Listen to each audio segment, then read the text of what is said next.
જે આ દેશનો આદર્શ છે, જે આ દેશના પ્રાણ છે, જે આ દેશની વ્યવસ્થાને દિશા આપનારા છે, જે એક અદ્ભુત આદર્શ રાજ્ય કેવું હોય, આદર્શ રાજા કેવો હોય એ ચરિતાર્થ કરનારા છે, એમના નામનો ઉપયોગ દરેક આદર્શ વ્યવસ્થાઓની એકદમ પથારી ફેરવી દેવા માટે થાય ત્યારે ચિંતાનો વિષય છે કે આપણે શ્રીરામનો ઉપયોગ પણ આ રીતે કરવા માંડીશું.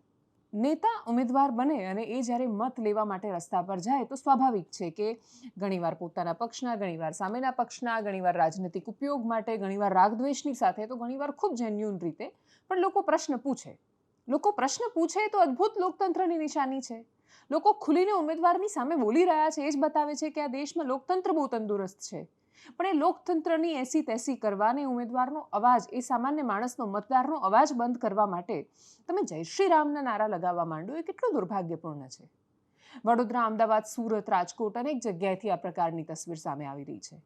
વડોદરામાં તો ઉમેદવારે જ્યારે જય શ્રી રામના નારા ત્યાં આજુબાજુના માણસો લગાવવા માંડ્યા તો એક વ્યક્તિએ પૂછ્યું કે શ્રીરામના 10 નામ બોલીને બતાવો, અથવા કશું પણ એવું બોલીને બતાવો. કદાચ 10 નામ શું 100 નામ પણ કોઈ બોલીને બતાવે, કોઈ આખું વિષ્ણુ સહસ્ત્ર નામાવલી બોલી જાય, તો પણ એનાથી એ તથ્ય નથી બદલાતું કે તમે કોઈનો અવાજ દબાવવા માટે જય શ્રી રામના નારાનો ઉપયોગ ન કરી શકો.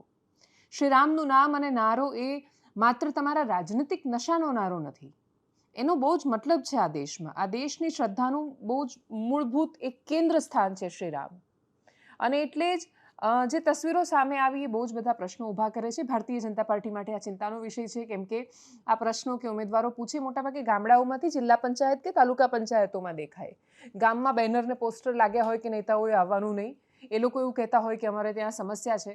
પણ જે ગઢ છે, અમદાવાદ, વડોદરા, સુરત, રાજકોટ જેવા શહેરો જ્યાંથી ભારતીય જનતા પાર્ટીનો ઉદય થયો છે, એમની રાજનીતિનો ઉદય થયો છે, ત્યાં જો આ તસવીરો સામે આવે તો એમના માટે મનન કરવાનો સમય આવી ગયો છે કે જે લોકોને વર્ષો સુધી આ રાજ્યના, આ શહેરના માણસોએ પ્રધાનમંત્રી નરેન્દ્ર મોદીના નામ પર ને જે તે સમયે મુખ્યમંત્રી નરેન્દ્ર મોદીના નામ પર કે પછી હિન્દુત્વના નામ પર સતત વોટ આપ્યા, એ લોકો હવે આખરે પૂછી રહ્યા છે કે અમારા નળ ગટર રસ્તાનું શું? અને તમે દરેક વખતે 30 વર્ષ પહેલાં કોંગ્રેસના શાસનમાં શું હતું એની સરખામણીથી એ લોકોના પ્રશ્નોને બંધ નહીં કરાવી શકો.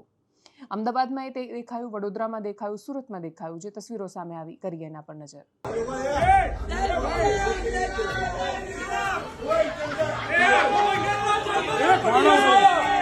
વિડીયો ઉતારો, ખાડા વાળો ભાગ્યા ભાગ્યા.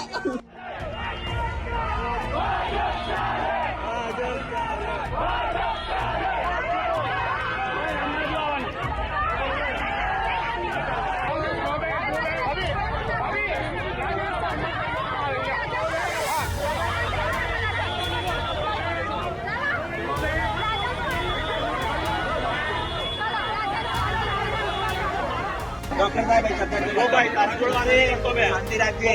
બે ના કરી તું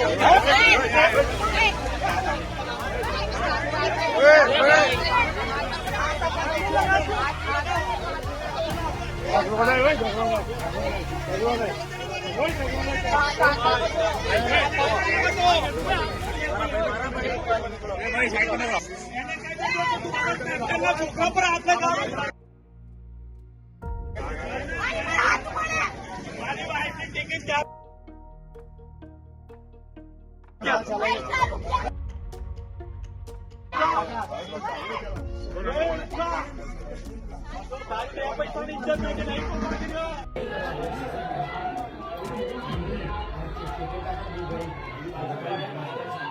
અમુક નારાઓનો ઉપયોગ જ્યારે દુરુપયોગની જેમ થવા માંડે ત્યારે પ્રશ્નો થવા સ્વાભાવિક છે.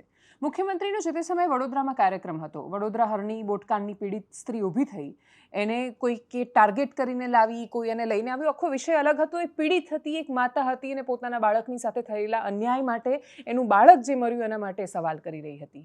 અને એટલે જ એના સવાલ કરવાનું સ્થાન અયોગ્ય હોઈ શકે, એના સવાલની પદ્ધતિ સાથે તમે અસહમત હોઈ શકો, કોઈ એનો ઉપયોગ કરી રહ્યું છે એ વાત હોઈ શકે, પણ તમે એનો અવાજ બંધ કરાવવા માટે ભારત માતા કી જયનો નારો લગાવીને અવાજ કેવી રીતે રોકી શકો?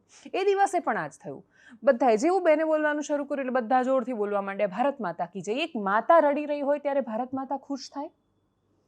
જ્યારે શ્રીરામની આદર્શ રાજ્ય વ્યવસ્થાનું પાલન ન થઈ રહ્યું હોય ને એક નાગરિક તમને પ્રશ્ન કરતો હોય ત્યારે તમે જય શ્રી રામના નારા લગાવો તો એનાથી રામ ખુશ થાય? આ પ્રશ્નનો જવાબ આ ઉમેદવારો કે નેતાઓ ક્યારેય પોતાના અંતરાત્માને આપી શકતા હશે, બાકીના લોકોને જવા દો એમ પણ નથી આપતા. અનેક એવા વિડીયો દેખાય, મોટા ભાગના લોકોને અનુભવ થયો હોય કે જ્યારે પત્રકાર એક જ્યારે સવાલ કરે, નેતા હોય એની આજુબાજુનું એક ટોળું હોય જેવો અનકમ્ફર્ટેબલ, એમને ન ગમે એવો પ્રશ્ન આવે, એ પ્રશ્ન કાં તો બહુ જ સ્વાભાવિક અને પાયાનો હોય. પ્રશ્નો કોઈ જ આકાશમાંથી લાવીને બહુ ખતરનાક પ્રશ્નો કોઈ પૂછતું જ નથી. પ્રશ્નો બધા બહુ સરળ પૂછે છે કે રસ્તાનું શું થયું, ગટરનું શું થયું, નળનું શું થયું, આમાં આ કરપ્શન કેમ થયું, આ બ્રિજ કેમ તૂટ્યા, આટલો કરપ્શન કેમ છે, અધિકારીઓની તાનાશાહી કેમ છે, બહુ જ સામાન્ય પ્રશ્નો. પણ એ સામાન્ય પ્રશ્નો પણ એટલે કેમ કે પ્રશ્નોની આદત નથી રહી, કોઈ પૂછતું જ નથી વર્ષોથી. અને જ્યારે કોઈ વર્ષોથી પૂછતું જ ન હોય ને બધા કપડાં કેમ છે ને આવું આમાં શું કરવું જોઈએ ને એવા વિપક્ષને શું કહેશો ને આમાં આમ રાજનીતિક આ શું ગોઠવશો, એટલા બધા પોલિટિકલ માહોલમાં એવા બધા રાજકીય પ્રશ્નો થવા માંડ્યા છે કે બહુ જ સામાન્ય પ્રશ્નો પણ નેતાઓને અકળાવી દે છે, વિચલિત કરી જાય છે, કેમ કે એમને ખબર જ નથી કે એમનું કામ આ છે આ સવાલોના જવાબ આપવાનું. એ પ્રશ્નો કરતા પત્રકારોને પણ એ શંકાથી જેમ જો નહીં આ ક્યાંકથી કશુંક લઈને આવ્યા છે ને એટલે આ પ્રકારના પ્રશ્નો પૂછી રહ્યા છે. આટલા શંકાના વાતાવરણમાં એ પ્રશ્નો ટાળવા માટે તમે જ્યારે શ્રીરામના નારાનો ઉપયોગ કરવા માંડો ત્યારે બાકી બધું જવા દો, ઈશ્વરનું અપમાન એમાં થાય છે.